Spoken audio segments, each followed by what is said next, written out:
श्री गणेशाय नमः। श्री गौरीपते नमः।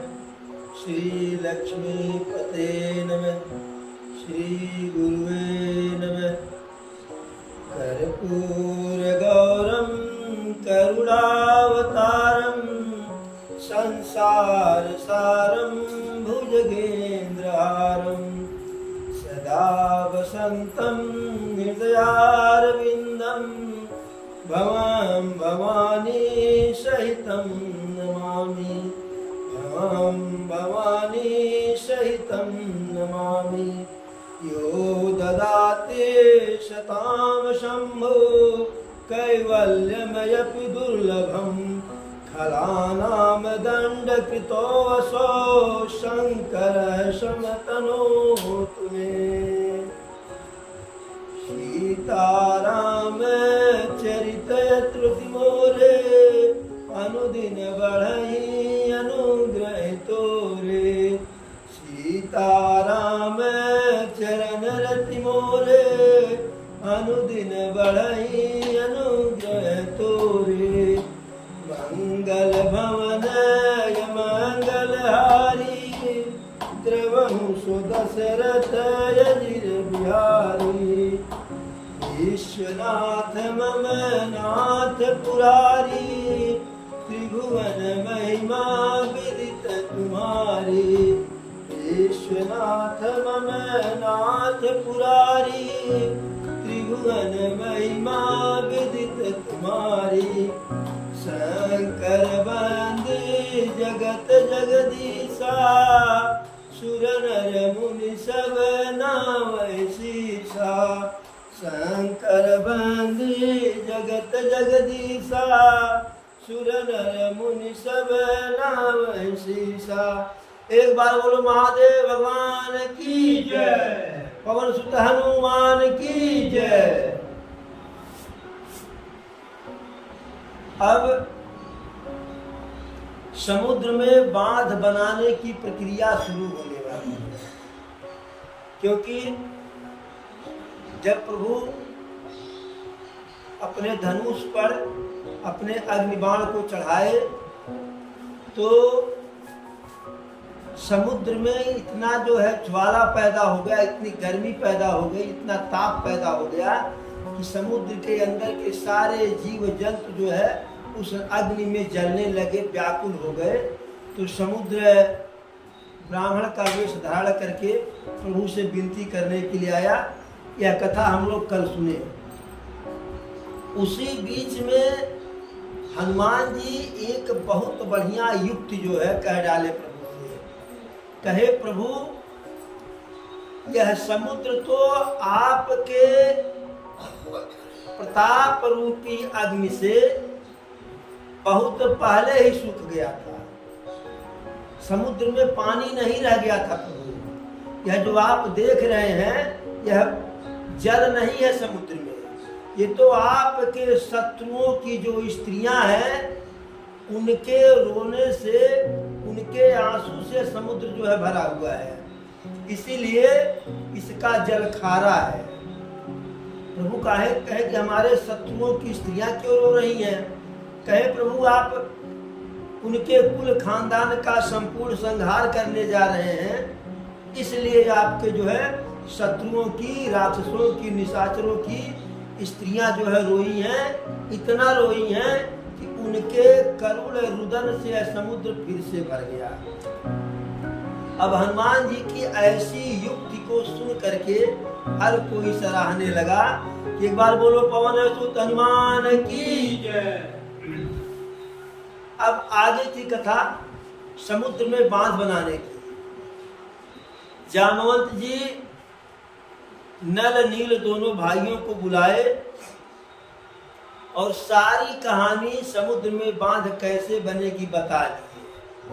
तो नल नील कहे कि अरे भैया इतना बड़ा समुद्र है, हम लोग कहाँ बहुत बड़े इंजीनियर हैं, हम लोग बांध बना पाएंगे। तो जामवंत जी कहे कि आपको कुछ भी नहीं करना है, सिर्फ भगवान का नाम लेके, प्रभु श्री राम का नाम लेकर के जो बानर भालू पत्थर लाएंगे उस पत्थर पे राम लिख देना है और राम लिख करके उस पत्थर को समुद्र पे रख देना है। राम लिख देंगे तो हर पत्थर एक दूसरे पत्थर से लगा रहेगा, जुड़ा रहेगा, अलग नहीं, क्योंकि राम अलग होता ही नहीं है, जहाँ रह है वहाँ मैं भी है।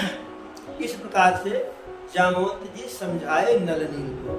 अरे जामवंत बोले यदु भाई, नल नील ही सब कथा सुनाई। राम प्रताप सुमिर मन माही, करऊ से तू प्रयास कछु नाई। कहे कि आप लोग भगवान का नाम स्मरण करके, राम का नाम स्मरण याद करके प्रयास कीजिए, कुछ प्रयास आपको नहीं करना है।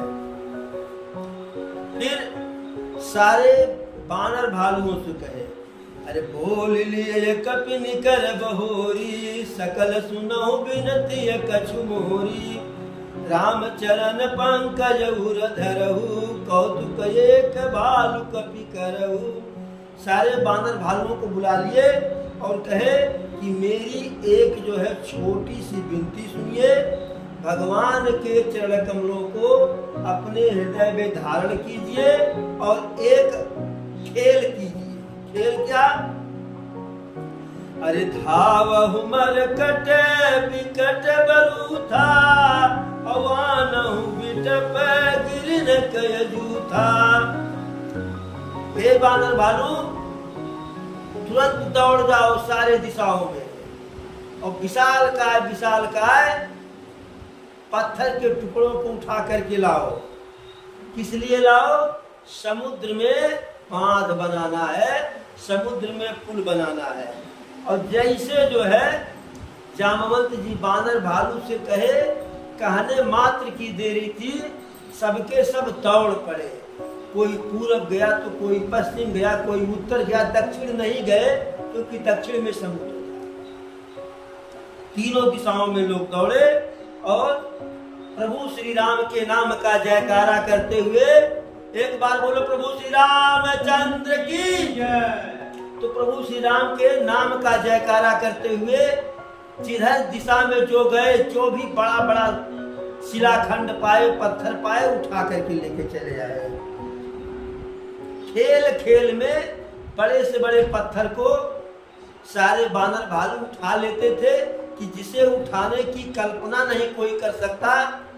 जो बानर भालू उस पहाड़ को, उस पत्थर को भी जो है बंदर जो है और भालू प्रभु के प्रभाव से खेल खेल में कौतुक में उठा लिए, जैसे गेंद की तरह से, और ला करके नल नील को दिए और नल नील उस पर राम राम लिख दिए।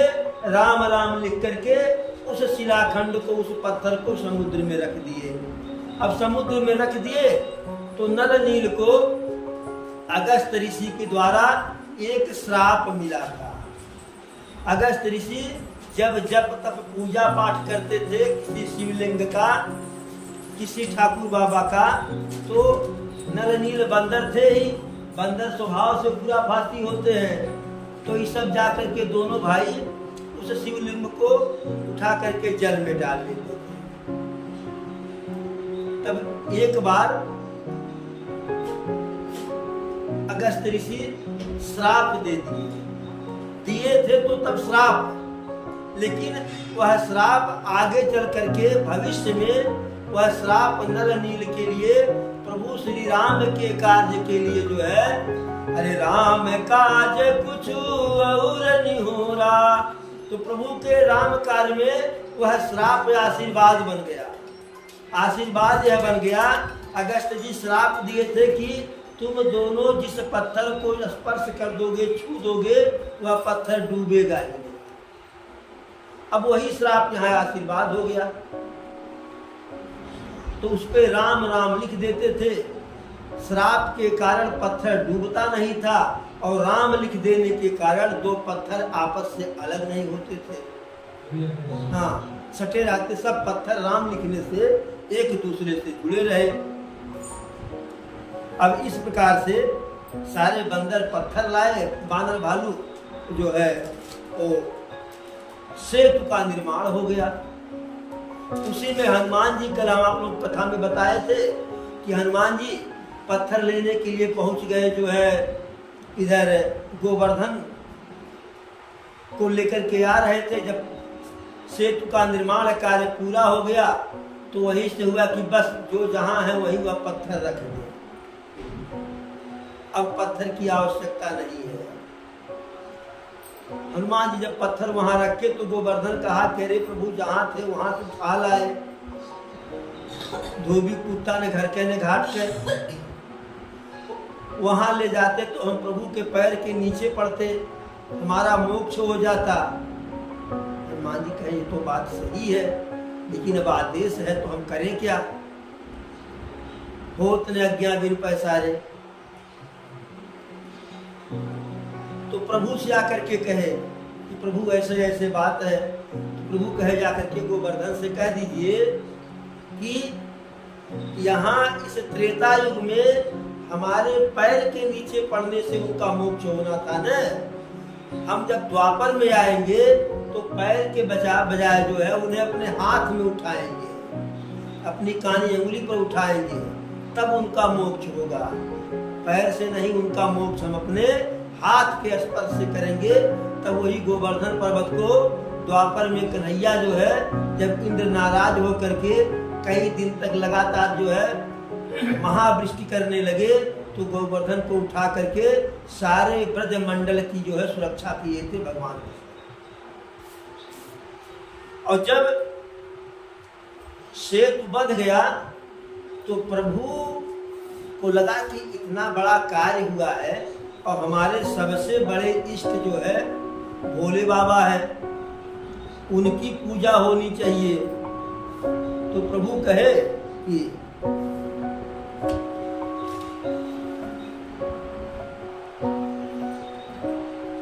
अरे देखी से तू सुंदर यति रचना, बिहति कृपा निधि बोल बचना, परम रम्य उत्तम यह धरणी, महिमायमित जाय नहीं बरनी।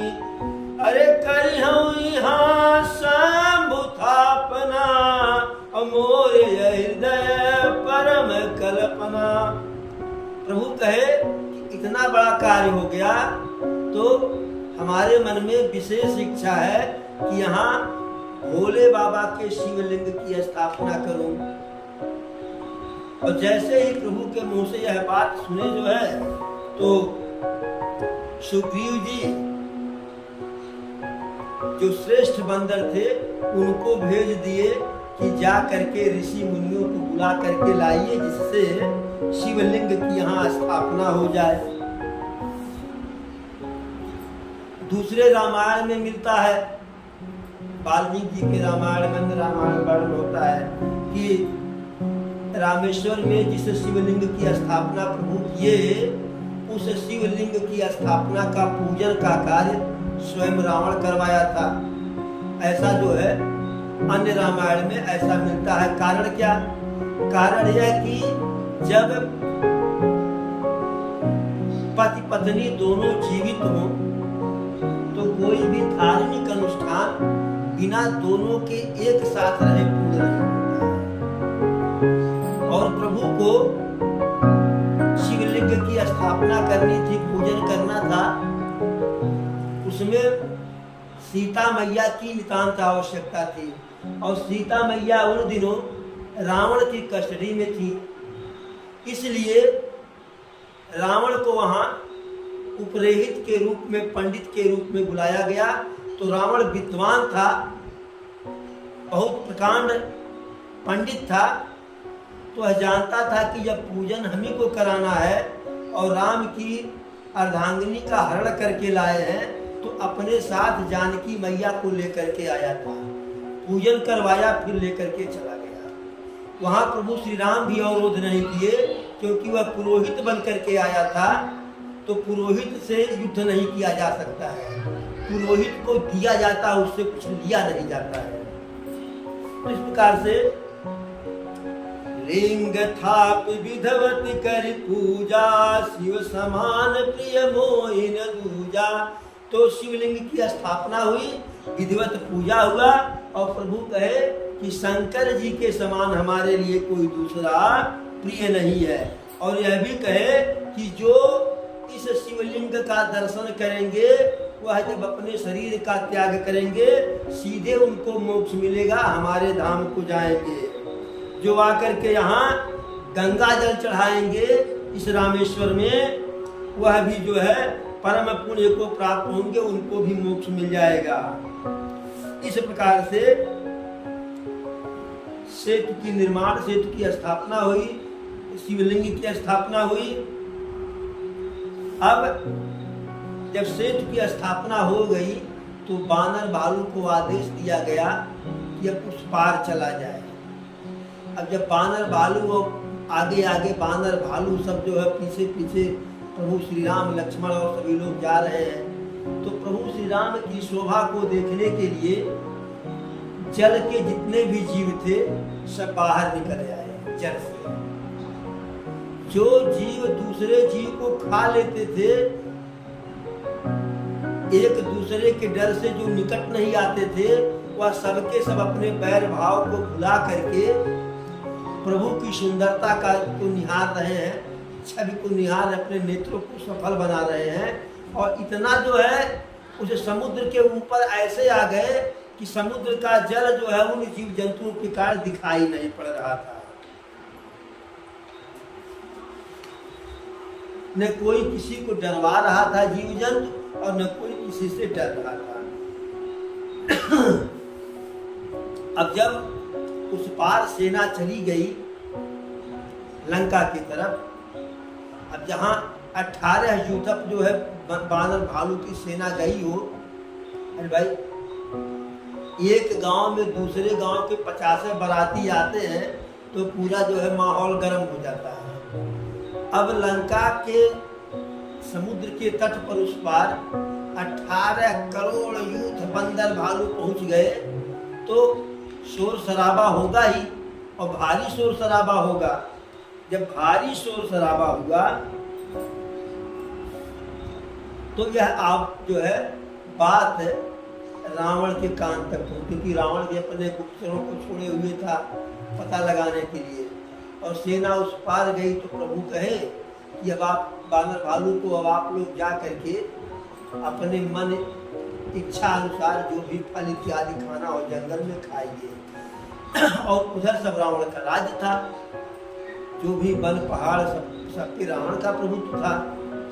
जब बानर भालू फल खाने लगे तो जो निशाचर रखवाली करते तो मना करें तो मारने लगे। ये लोग मारे, नाक कान काटे, नचाए, बांधे, सब कुछ किए राक्षसों को।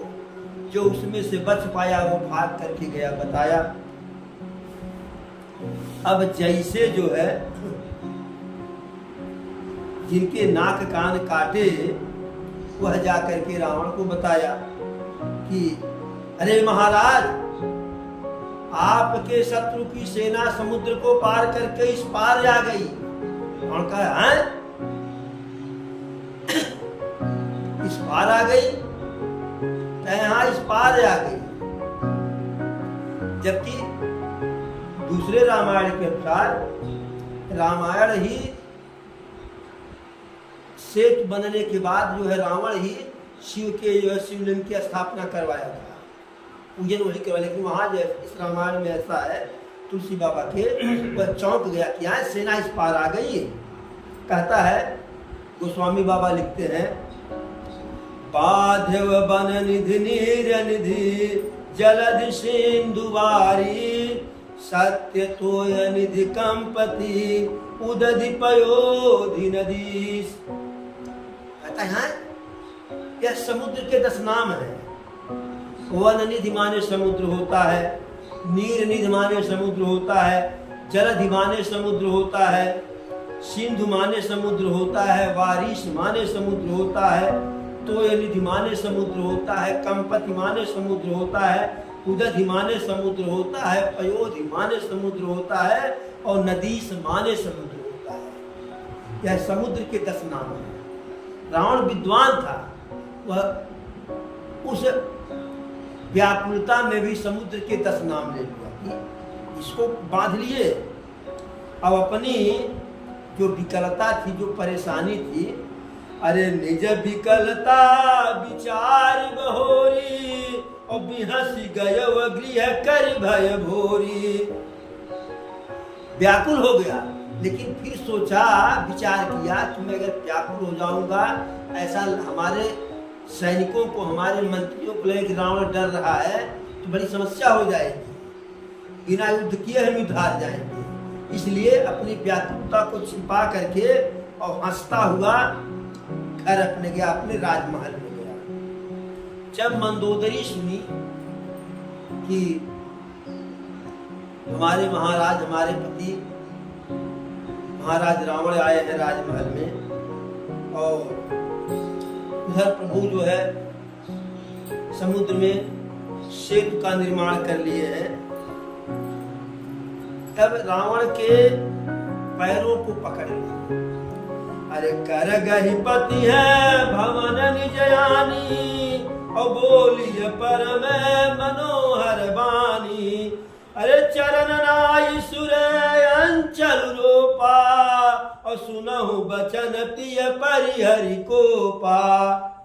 रावण के हाथ को प्रेम से पकड़ी और अपने शयन कक्ष में लेकर के आई, और पैरों में गिर गई, अपना अचला जो है पैर में रख दी। कही, हे प्रीतम, सारे मान अभिमान को छोड़ करके हमारी बात को सुन लीजिए। उससे मंदोदरी कही, है स्वामी, बैर उससे करना चाहिए कि जिससे आप बल और बुद्धि में जीत सके। आपके और राम के बीच में, आप और प्रभु श्री राम के बीच में वही अंतर है जैसे सूर्य भगवान और जुगनू के बीच में अंतर होता है। जुगनू भी रोशनी देता है, सूर्य भगवान भी रोशनी देते हैं, लेकिन दोनों के रोशनी में कितना अंतर है। जुगनू रात्रि में जहाँ टिमकता है, थोड़ा सा जो है सूर्य प्रकाश करता है, और सूर्य भगवान दिन में भी पूरे संसार में उजाला कर देते हैं। तो आपके बल पौरुष और श्री राम के बल पौरुष में वही अंतर है, वही भेद है कि जो अंतर है भगवान सूर्य के प्रकाश और जुगनू के प्रकाश में है। कही कि अरे यति बल मधुकैटभ जहि मारे, और महावीर दिति सुत संघारे। जहि बल बांधे सहज भुज मारा, सोई अवतरऊ हरन मही भारा। मंदोदरी कहती है कि अरे वो बहुत ही बलवान है, उनके बल की कोई तुलना नहीं जिसने मधुकैटभ का वध किया। अरे ये वही भगवान है जो कृष्ण के रूप में माता दिति के जो है दोनों पुत्र हिरण्याकश्यप और हिरण्याक्ष का वध किए थे। ये वही भगवान है जो बाली को मारे, जो बाली आपको कांख में दबाया था उस बाली को मारे हैं, वही भगवान है। यह पृथ्वी के भार को, पृथ्वी के पाप को समाप्त करने के लिए अवतार लिए हैं। इनसे बैर मत कीजिए, इनसे बैर हे स्वामी न कीजिए, क्योंकि इनके हाथ में जो है काल कर्म सब कुछ है। अरे राम ही सौंपी जानकी, नाई कमल पद्मान। सुत कहूँ राज समर्पि बन, जाय भजिए रघुनाथ। मंदोदरी रावण से कहती है, हे स्वामी, माता जानकी को राम को सौंप दीजिए, और यह जो राज्य है बड़े पुत्र मेघनाथ को दे दीजिए, और हम और आप दोनों चल करके वन में प्रभु श्री राम के चरणों का भजन करें। कहती है कि प्रभु तो दीन दयाल है, प्रभु तो दीन दयाल है, श्री राम दीन दयाल हैं। अरे बाघ के सामने भी चले जाओ, सीधे सामने बाघ के आंख में आंख मिलाओ, तो बाघ आपको नहीं मारेगा। जब तक ये आपके की आंख की पलक नहीं झपकेगी तब तक मारेगा नहीं। तो ही कह रही है कि अरे बाघ सन्मुख गए न खाई। जो बाघ सामने जाने पर नहीं खाता है, ये तो दीन दयाल हैं, स्वभाव से दयालु हैं, करुणा के सागर हैं। और आपको जो कुछ भी जितना करना था उतना आप यश पराक्रम राज वैभव सब प्राप्त कर लिए हैं। आप पूरे संसार में चर अचर असुर असुर सबको जीते हैं। इसलिए अब आपकी कोई इच्छा शेष होनी नहीं चाहिए। ऋषि मुनि भी ऐसा कहते हैं। मंदोदरी समझाती रावण को, अरे संत कहीं नीति दशानन और चौथे अपन जई है नृप कानन। तासु भजन की जयत भरता जो करता पालक संघरता। कहती है कि संतों का ऐसा विचार है, संतों का ऐसा मत है स्वामी कि हर श्रेष्ठ राजा, हर श्रेष्ठ नृप चौथे पन मानी वृद्धावस्था में कानन माने वन को जाता है भगवत भजन करने के लिए। और हे स्वामी भर्ता माने पति, हे पतिदेव, उन्हीं प्रभु का जो है भजन चल करके हम लोग करें जो करता पालक संघरता, जो सृष्टि की रचना करने वाले हैं, जो पालन पोषण करने वाले हैं और जो संहार करने वाले हैं, अर्थात साक्षात नारायण के चरण कमलों में हम लोग भगवत भजन करें। इस प्रकार से बहुत समझाई, लेकिन अंत में उसके नेत्रों में आंसू आ गया समझाते समझाते। अरे यस कही नयन नीर भरी और गही पद कंपित गात। नाथ भजहु रघुनाथ ही अचल हो यही बात। ऐसा कह करके नेत्रों में आंसू भर करके रावण के पैरों को पकड़ ले, छान ले। उसके शरीर बिल्कुल कंपित है, कांप रही है मंदोदरी, और कहती है, हे प्रभु, हे स्वामी, रघुनाथ को भजिए, प्रभु श्री राम का भजन कीजिए, जिससे हमारा यह बात जो है अचल रहे, अर्थात आप जीवित रहे। लेकिन रावण अपने अहंकार में, अरे तब रावण मय सुता उठाई, कहे लाग खल निज प्रभुताई। सुनु तय प्रिया वृथा भय माना, और जग जोधा को मोहि समाना। तब रावण मैसुता माने मैदानों की कन्या थी मंदोदरी, उसको उठाया अपने हाथ से और अपने जो है प्रताप का, अपने यश का वर्णन करने लगा, अपने पराक्रम का। कहा, हे प्रिया, तू झूठे जो है भयभीत हो रही हो। ये बताओ, इस संसार में मेरे समान योद्धा है कौन? पूरे संसार को तो मैंने जीत ही लिया है, चाहे वरुण हो, कुबेर हो, यम हो, काल हो, दिक्पाल हो। ऐसा कोई देवता नहीं, ऐसा कोई राक्षस नहीं, ऐसा कोई नर नहीं कि जो मेरे बस में न हो। सबको मैंने अपने बस में कर लिया, और हर किसी के हृदय में, हर किसी के मन में मेरे नाम का भय है। हर प्रकार से समझा करके मंदोदरी को फिर गया जो है राजसभा में बैठा, और इधर मंदोदरी सोच ली कि भयहु कंत विधि पर विपरीता, कि लग रहा है कि प्रभु इनका अंत करना ही चाह रहे हैं। अरे मंदोदरी हृदय यस जाना, और काल बस्य उपजाय अभिमाना, कि यह जो हमारे पति बोल रहे हैं अभिमान में, ये काल के कलेवा बनने जा रहे हैं, प्रभु के नारायण का भोजन बनने जा रहे हैं, इसलिए ऐसा करे। ऐसा मन में वो अनुमान लगा लिया। सभा में गया रावण, तो भय तो है ही है।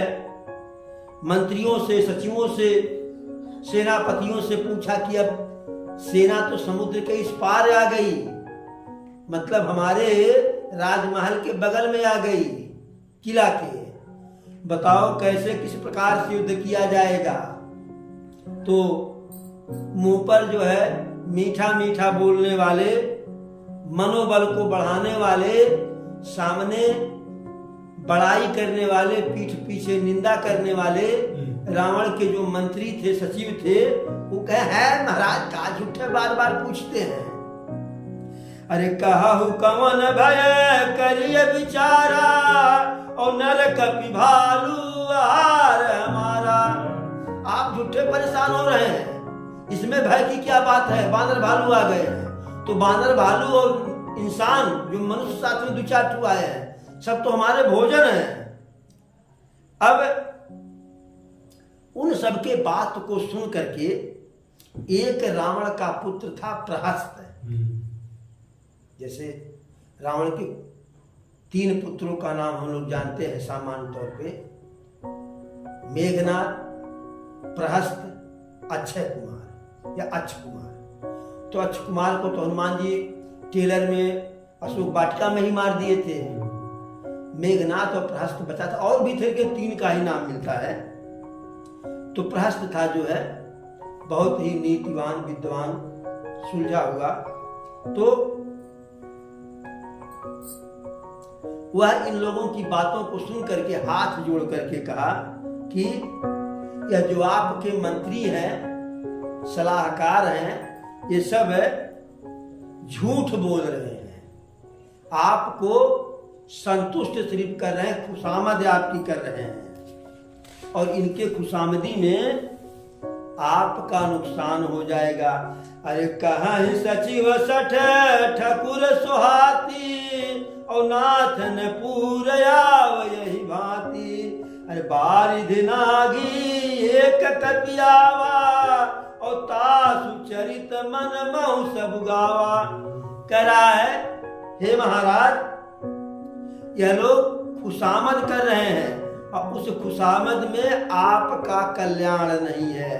आप ही बताओ, समुद्र को पार करके सिर्फ एक छोटा सा बंदर आया था, और उसकी करनी जो है सभी लोग जानते हैं, आप भी जानते हैं, हम भी जानते हैं, और उसके करनी की चर्चा आज भी लोग जो है अपने मन ही मन करते हैं, या आप जहां नहीं रहते हैं वहां करते हैं। कह रहे हैं कि नर बानर भालू हमारे भोजन है। तो जब वह बंदर आया था, अरे छुधान रहिए तुम्हें तब काहू, और जारत नगर कसन धरि खाहू। सुनत नीक आगे दुख पावा, सचिवन यसमति प्रभु सुनावा। तो प्रहस्त कहा कि ये बताइए, जब वह बंदर आया था और नगर को हमारे जला रहा था, सोने की लंका को, क्या तब आप लोगों में किसी को भूख नहीं लगी थी? उसी समय उसको पकड़ करके भोजन कर लिए होते। तुम लोग झूठ बोल रहे हो, तुम लोग गप मार रहे हो। रावण से कहा कि इनकी बात सुनने में तो अच्छी है, लेकिन वह आपके हित में नहीं है। ऐसे जो है सचिव मंत्री आपके हितैषी नहीं, आपके शत्रु हैं। ये बताइए कि जो इस समुद्र में अचानक से रातों रात बांध बना लिए, इस पार आ गए होत सुबह, बताइए ऐसे बानर भालू को कह रहे हैं भोजन कर लेंगे। ये सब गाल बजा रहे हैं, गप हाँक रहे हैं। और हे महाराज, हे पिताजी, मैं आपसे हाथ जोड़ करके कहता हूं, हमें कायर मत मानिए, कायरता बस नहीं कह रहा हूं। अरे प्रिय बानी जे सुनहि जे कहीं, ऐसे नर निकाय जग मही। कि प्रिय वाणी कहने वाले, प्रिय वाणी सुनने वाले ऐसे लोग संसार में बहुत हैं, लेकिन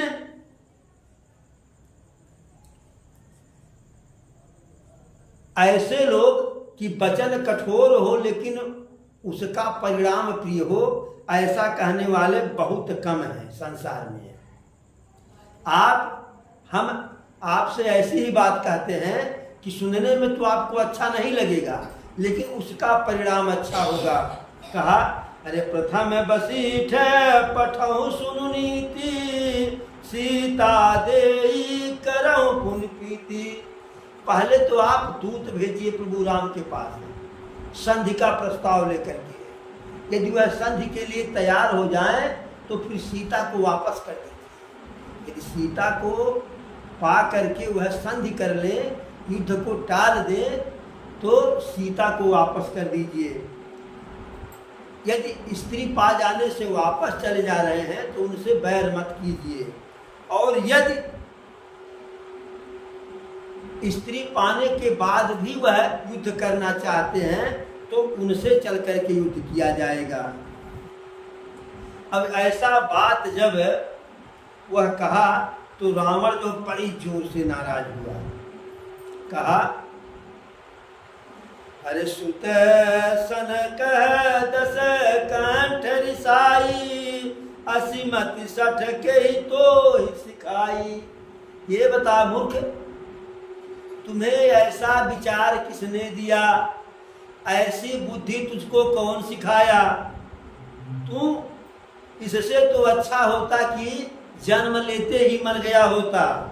तू तो बांस की जड़ में घमोई हुआ, अर्थात बांस के वंश के अनुकूल नहीं हुआ, मेरे वंश के अनुकूल नहीं हुआ। हित मत तो ही न लागत कैसे, काल विवश कहूँ भेषज जैसे। तो रावण का पुत्र प्रहस्त भी कहा कि हे पिताजी, आपको अच्छी बात उसी प्रकार अच्छी नहीं लग रही है कि जैसे जिस व्यक्ति का मृत्यु आ जाता है तो उसे दवा नहीं अच्छी लगती। कहते ना कौन दवाई नहीं खावे, मर जाए लेकिन दवाई नहीं खावे। इस प्रकार से वह उससे कहा। फिर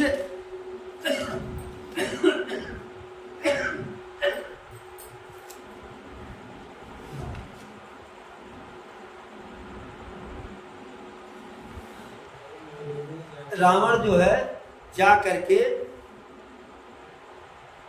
शिखर पे एक उसका जो है नृत्य गान और मनोरंजन का स्थान था, उसी त्रिकूट पर्वत पर। अरे लंका शिखर ऊपर आगारा, अति विचित्र हो अखारा। तो एक शिखर था जो है लंका के बगल पर्वत पे, कि जहाँ रावण के मनोरंजन का वह स्थान था। वहाँ अखाड़ा भी था, वहाँ नाच गान की भी व्यवस्था थी, यानी हर प्रकार की जो मनोरंजन की व्यवस्था थी। तो जा करके वहाँ बैठा जो है मंदोदरी के साथ, और पहलवानों का युद्ध देखा, फिर नर्तकियों का नाच देखने लगा। और जो बाजा बज रहा है ऐसे बज रहा है कि जैसे बादल जो है गरज रहे हैं, कमर कमर करके जो है। अरे सुना सिर सत सरिस सो संतत करई बिला, परम प्रबल रिपुशीस पर तदपि सोच नहीं त्रास। तो वह इस प्रकार से जो है आमोद प्रमोद में व्यसन में लिप्त है कि उसे इसका भी ज्ञान नहीं कि इतना प्रबल शत्रु जो है हमारे सिर पे आकर के जो है चढ़े हुए हैं, काल के बस में था। और इधर जो है प्रभु इस पार आए ही हैं, सुबह सुबह जो है उत्तर की दिशा में देख रहे हैं। अरे यहाँ सुबेल शैल रघुबीरा, उतर सेन सहित यति धीरा, शिखर एक उतंग यति देखी, परम रम्य सम शुभ्र विषेखी। तो एक सुंदर उत्तर की दिशा में एक ऊंची पर्वत की चोटी प्रभु देखे, बहुत ही सुंदर, बहुत ही रम्य। और तह तरु किशलय सुमन सुहाए, लक्ष्मण रच निज हाथ रसाए, तापर रुचिर मृदुल मृग छाला, तेहि आसीन आसन कृपाला। तो वहाँ जो है प्रभु बैठे जो है समुद्र के किनारे, और बैठ करके वह अपने एक हाथ में धनुष, एक हाथ में बाण लिए हुए हैं, अपने बाणों को जो है फेर रहे हैं, उसको जो है शान चढ़ा, धार चढ़ा रहे हैं। और हनुमान जी, अंगद जी प्रभु के पैर के पास बैठे हैं, पैर का सेवा कर रहे हैं। इतने में प्रभु जो है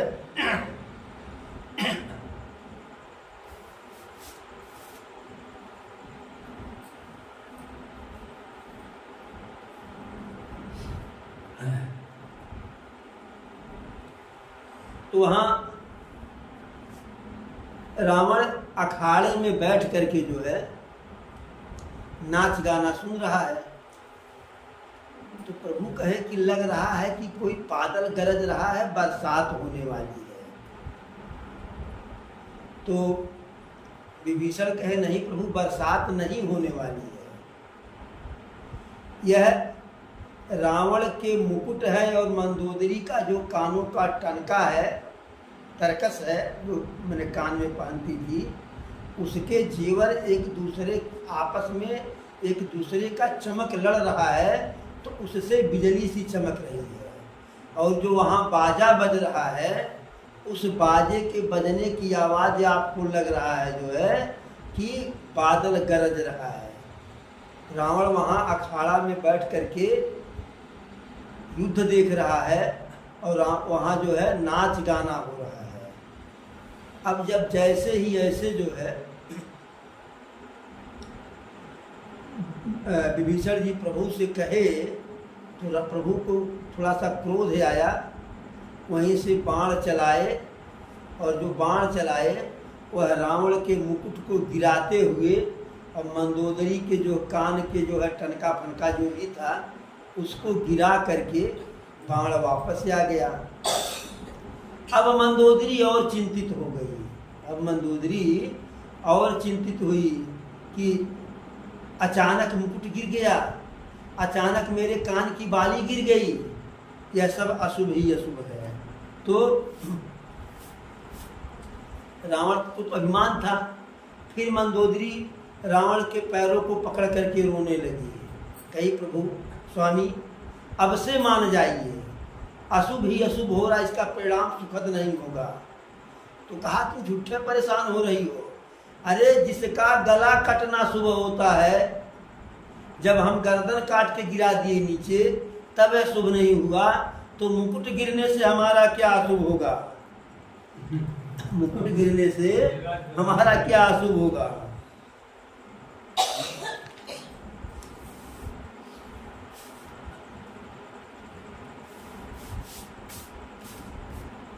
फिर वहां से जो है वह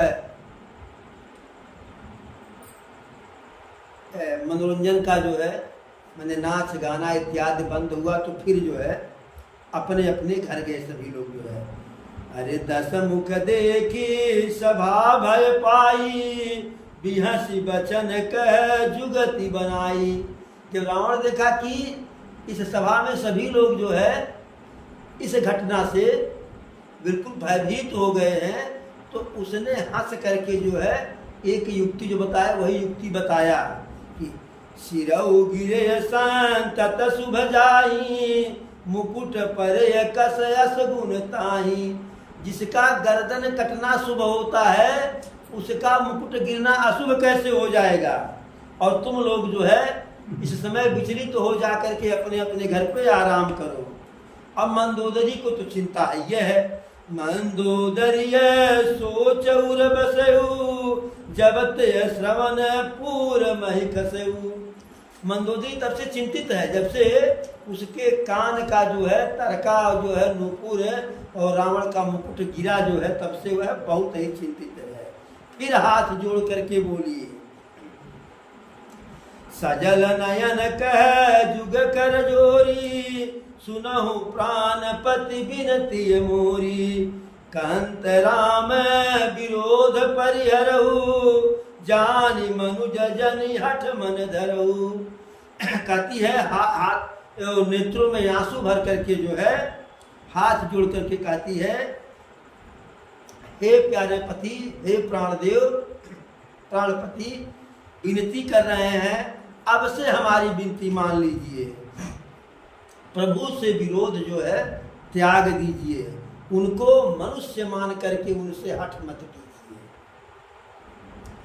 विश्वरूप रघुवंश मणि करहु वचन विश्वास, लोक कल्पना वेद कर अंग अंग प्रतिजात। कहती है कि प्रभु विश्वरूप हैं, व्यापक हैं। जो रघुवंश मणि हैं प्रभु श्री राम, वह विश्वरूप हैं, व्यापक हैं, अजन्मा हैं, सर्वत्र व्याप्त हैं। मेरी बातों का विश्वास कीजिए कि जो वेदों में जिनका वर्णन है वही इनके एक एक अंग से पूरे संसार की जो है प्रस्फुटित होती है। पद पाताल शीश अज धामा, अपर लोक अंग अंग विश्रामा। इनका पैर पाताल में है और शीश ब्रह्मलोक में है, और एक एक अंग एक एक लोक की तरह से है। भ्रिकुट विलास भयंकर काला, नयन दिवाकर कच घनमाला। भ्रिकुट विलास भयंकर काला, इनका नेत्र से जो है नाराज होकर के देखना जो है भयंकर काल है, अर्थात यमराज है। नयन दिवाकर कच घनशाला, और वही नेत्र जो है इनका सूर्य भी है। समझाने का प्रयास कर रही है।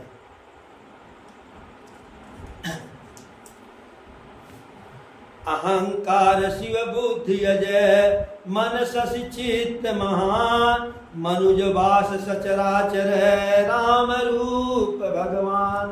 कह रही है कि शिव जिनका अहंकार है ऐसी वही संहार करते हैं, और बुद्धि जिनकी ब्रह्मा है, जिनका मन चंद्रमा है, जिनकी महानता विष्णु है, वही चराचर भगवान जो है प्रभु श्री राम के रूप में अवतरित हुए हैं।